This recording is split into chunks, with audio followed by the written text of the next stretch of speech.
آپ احمدی ہیں؟ جی میں احمدی، میرا نام عدنان مطلوب نام ہے میرا۔ ویری گڈ ویری گڈ، جی فرمائیے۔ ہاں میں نے بس شاید میں نے سنا آپ 50 سال تک میں ہم احمدی رہے ہیں یا اس سے زیادہ رہے ہیں، کتنی دیر تک؟ جی بالکل، پیدائش سے لے کے 50 سال تک۔ اب روا کے رہائشی نہیں، باہر کے ہیں؟ باہر کے تھے؟ روا سے باہر کے رہائشی تھے؟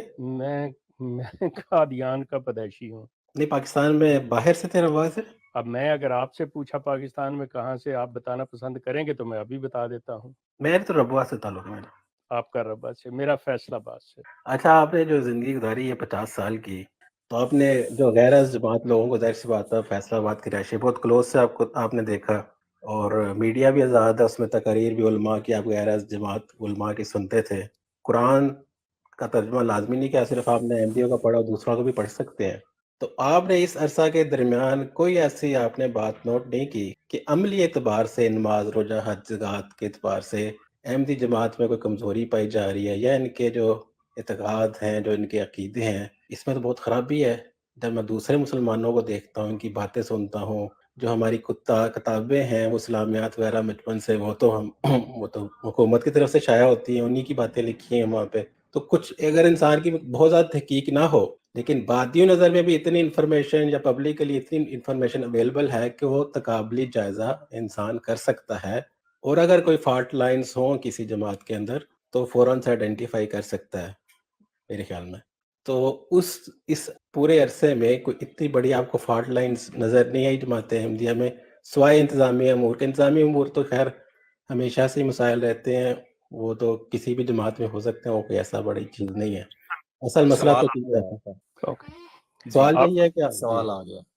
عدنان صاحب، آپ مجھے یہ صرف فرما دیں تاکہ مجھے آپ کو مخاطب کرنے میں آسانی رہے کہ آپ کی عمر کتنی ہے؟ 40 سال ہے۔ سو آپ خدام سے نکل کے انصار میں آگے ہوئے ہیں؟ جی جی، ماشاءاللہ۔ 74 کا واقعہ آپ کی پیدائش سے پہلے کا ہے کہ بعد کا ہے؟ پہلے کا۔ پہلے کا ہے، اوکے۔ آپ نے بہت ساری ایسی چیزیں باتیں کی ہیں جو قیاس پہ ہے کہ ایسا ہو سکتا ہے، ایسا ہوا ہوگا، یہ وہ دس اینڈ دیٹ، اور فائنل نتیجہ آپ نے یہ نکالا کہ جی یہ جو چیزیں ہیں، جو لوگ مسلمان ہیں وہ اس طرح ہمارے بارے میں سوچتے ہیں جبکہ ایسے نہیں ہیں۔ میں آپ سے صرف ایک سوال کروں گا تاکہ مجھے آسانی ہو آپ کو سمجھانے میں۔ قرآن کو ترجمے کے ساتھ پڑھا آپ نے؟ آپ کی آواز نہیں آ رہی، مجھے ذرا آواز کھولیں اپنی۔ مکمل نہیں پڑھا ہوا میں نے، جی مکمل نہیں پڑھا ہوا۔ لیکن وہاں تک پڑھا ہے جہاں تک اس چیز کا ذکر ہے کہ کسی امام مہدی نے آنا ہے؟ ایسا میرے خیال میں ذکر نہیں ہے کہ نام کے ساتھ کہ کسی امام اور مہدی کا۔ آپ مرزا صاحب کو امام مہدی مانتے ہیں جی جی، صرف اس لیے کہ آپ کے ماں باپ ان کو مانتے تھے، یا آپ نے قرآن کے علاوہ مسلمان جو کہتے ہیں اس کو دیکھ کے کوئی تحقیق کر کے مانا؟ کیسے مانا آپ نے؟ یا ابھی تک جو مان رہے ہیں امام مہدی، وہ کس وجہ سے مان رہے ہیں؟ نہیں وہ تو میں نے آپ کو بتایا کہ انسان اس طرح کا تقابلی جائزہ ایکسپیرئنس کر سکتا ہے۔ جو میں نے اب سوال کیا وہ اچھا، اپنے اگر تجربے کی قرآن بنیاد کے پہ اندر کیا ایک کہ میں نے سیکنڈ، قرآن غیر ایک سیکنڈ اگر قرآن کے اندر کوئی بات بیان ہوئی ہے، آپ اس کے بارے میں شک کریں گے؟ نہیں، تو جب قرآن میں ذکر ہی کوئی نہیں ہے تو آپ کے لیے ماننا کیسے لازم، چاہے ساری دنیا کہتی رہے؟ جیسے کہ آج عیسائیت نمبر آف پیپلز میں مسلمانوں سے کہیں زیادہ ہے، ٹھیک ہے یہ بات یا غلط ہے؟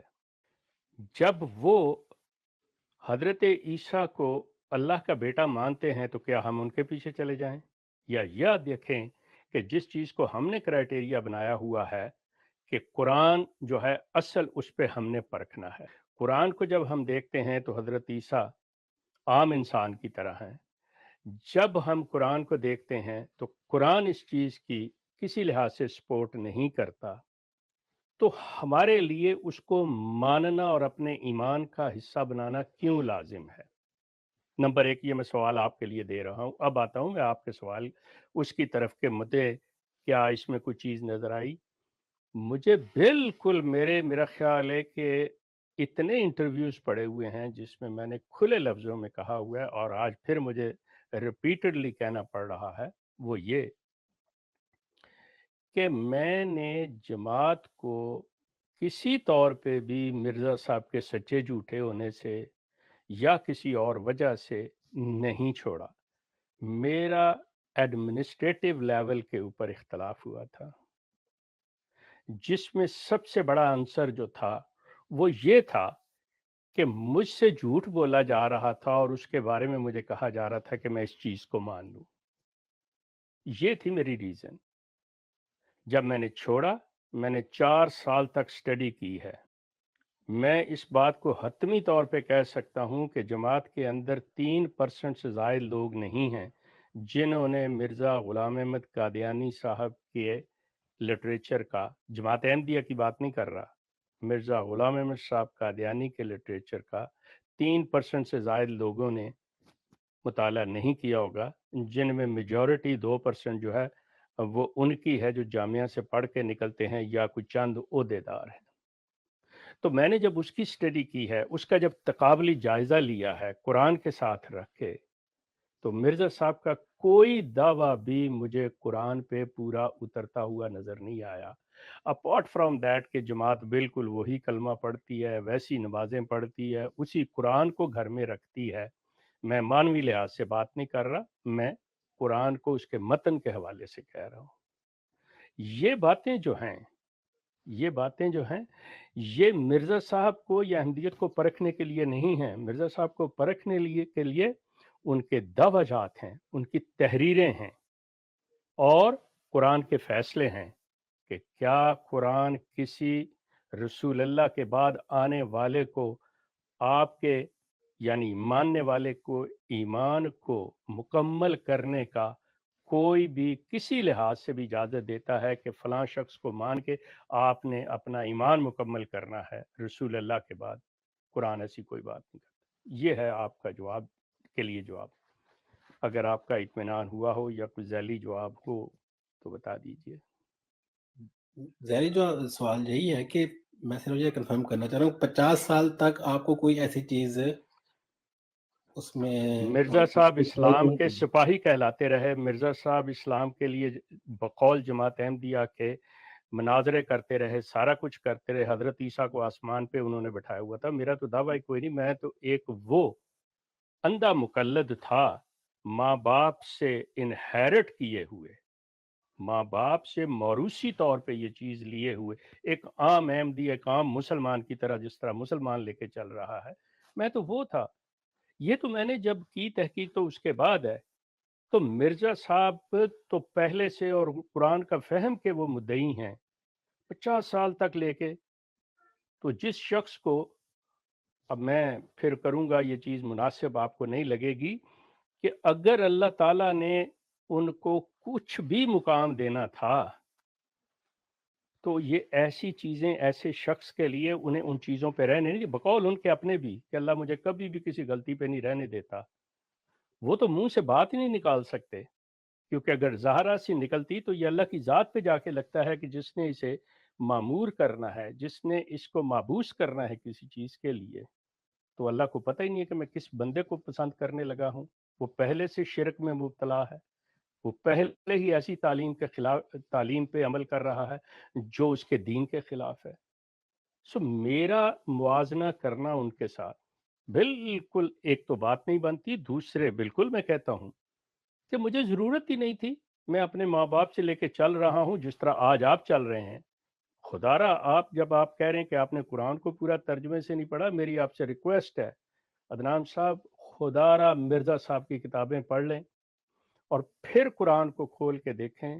یقین کریں اللہ تعالیٰ آپ کے دل کو بدلے گا، آپ کے ذہن کو بدلے گا. نہیں، عدنان بھائی نے سوال بہت اچھا کیا کہ 50 سال کی عمر میں نے بھی جیسے 48 سال کی عمر میں تو بات یہ ہے کہ تقابلی جائزہ میں شروع سے لیتا رہا ہوں. یعنی بچپن سے جب سے میں نے احمدیت کے بارے میں جاننا شروع کیا تبھی سے لیتا رہا ہوں. اور ظاہر ہے میں پاکستان میں تھا تو مسلمانوں کو بھی دیکھتا تھا کہ ان کے رکھ رکھاؤ کو، پھر اس کو میں کمپیئر کرتا تھا احمدی رکھ رکھاؤ سے بھی.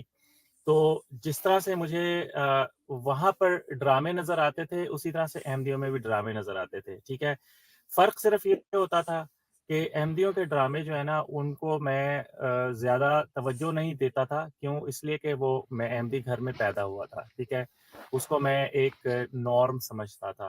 لیکن جو کیا کہتے ہیں اور بہت ساری چیزیں ہیں, مثال کے طور پر جی پیری فقیری نہیں ہوتی, ان چیزوں پہ بھی میں نے کافی غور کیا جب میں اپنے عمر کے 31-32 سال کی عمر میں تھا. اس وقت مجھے تھوڑا سا احساس ہونا شروع ہوا, یا بلکہ اس سے بھی تھوڑا سا پہلے جب وہ پہلی عالمی بیعت ہوئی تھی مرزا طاہر کے دور میں, تو وہاں پر یہ ہو رہی تھی جی بیعت.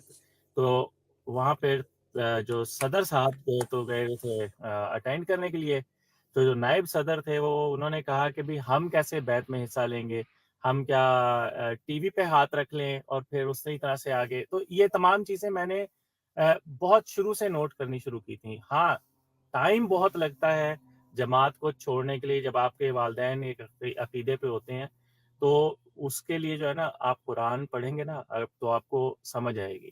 قرآن کو ترجمے کے ساتھ ایک دفعہ آپ پڑھ لیں, اور پھر آپ مرزا صاحب کی چند کتابوں کو پڑھ لیں, آپ کو سمجھ آ جائے گی کہ جماعت احمدیہ کیوں صحیح نہیں ہے, اور اسلام جو ہے اس میں جماعت احمدیہ میں شرکت کیوں جائز نہیں ہے. ٹھیک ہے, عدنان بھائی نے نا ایک بات کی تھی باتوں باتوں میں, تو میں چاہ رہا ہوں کہ شاید اس میں کوئی اصلاحی پہلو اگر نکل سکے تو ضرور عرض کر دیا جائے. یعنی یہ بات رکھی گئی کہ شیخ صاحب آپ 50 سال تک رہے, آپ نے دیکھا کہ جماعت میں نماز روزہ اور صدقات کی بڑی پابندی ہے, اس طرح کے عبادات کے معاملے. تو مرزا صاحب نے نا روحانی خزائن جلد 20 صفحہ 71 تذکرۃ الشہادتین نامی ایک کتاب ہے, اس میں نا کچھ غلط فہمیاں اس حوالے سے دور کی ہیں. ان میں ایک جگہ پر ان کا ایک جملہ لکھا ہوا ہے, وہ کہتے ہیں بعض اوقات نا کسی نادان دشمن کو یہ دھوکہ لگتا ہے کہ وہ خیال کرتا ہے کہ میں نا بہت نیک ہوں, بڑی نمازیں پڑھتا ہوں, بڑے روزے رکھتا ہوں, اور یہی حالت تھی یہود کے فقیہوں اور فریسیوں کی, یہ خیال ان کا بھی تھا. تو یہ یاد رکھنا چاہیے کہ صرف بندے کا بظاہر یہ سمجھنا کہ میں اعمال صالحہ کا خیال رکھ رہا ہوں تو شاید اسی لیے میں حق پر ہوں. یعنی ایمان جو ہے وہ 3 بنیادوں کے اوپر کھڑا ہوتا ہے, کہ آپ کی تصدیق بالقلب ہے کہ آپ نے دل سے کسی چیز کو مانا ہوا ہے, پھر زبان سے اس کا اظہار ہے, یہ بڑی عام سی بچوں کی بات ہے, تو اس کے بعد اس کا عمل ہے. یہ چیزیں ہیں, تو عقائد کے لیے ان کا ٹھیک ہونا بڑا ضروری ہے. سورہ کہف میں اس کا نقشہ آخری رکوع کے اندر اللہ تعالیٰ نے کھینچا ہے.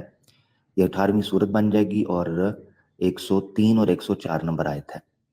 تو اللہ تعالیٰ فرماتے ہیں اعوذ باللہ من الشیطان الرجیم قل هل ننبئکم بالاخسرین اعمالا, اے نبی ان سے کہیں میں تمہیں خبر نہ دے دوں خسارے والے اعمال کی, الذین ضل سعیہم فی الحیات الدنیا, جنہوں نے اپنی دنیا کی ساری محنت ضائع کر دی, گمراہی میں گزار دی, لیکن وہم یحسبون انہم یحسنون صنعا, مگر وہ خیال یہ کرتے تھے کہ وہ بڑے اچھے کام کر رہے ہیں. اولئک الذین کفروا بآیات ربہم ولقائہ فحبطت اعمالہم فلا نقیم لہم یوم القیامۃ وزنا. تو یاد رکھو کہ ان کے لیے کل قیامت, یہی لوگ ہیں جنہوں نے انکار کیا اللہ کی آیات کا, اس سے ملاقات کا, تو ان کے اعمال ضائع کر دیے جائیں گے. یہاں یہ پتہ, اعمال ضائع کرنے کا یہ پتہ چل رہا ہے کہ کوئی شخص یہ اگر گمان رکھ کر بیٹھا ہے کہ میں بڑا نمازی روزہ پرہیزگار ہوں, اور اس میں وہ عقیدے کے اندر ملاوٹ کر دے یا ایسے کچھ خطائیں کر دے کہ اس کو خبر نہ ہو اور وہ اپنی اصلاح یقینی نہ بنائے, تو وہ اعمال جو بظاہر اس کو یہاں اچھے نظر آ رہے ہیں وہ ضائع بھی ہو سکتے ہیں. لہذا یہ چیز بھی سمجھنی چاہیے تھی. بہت شکریہ.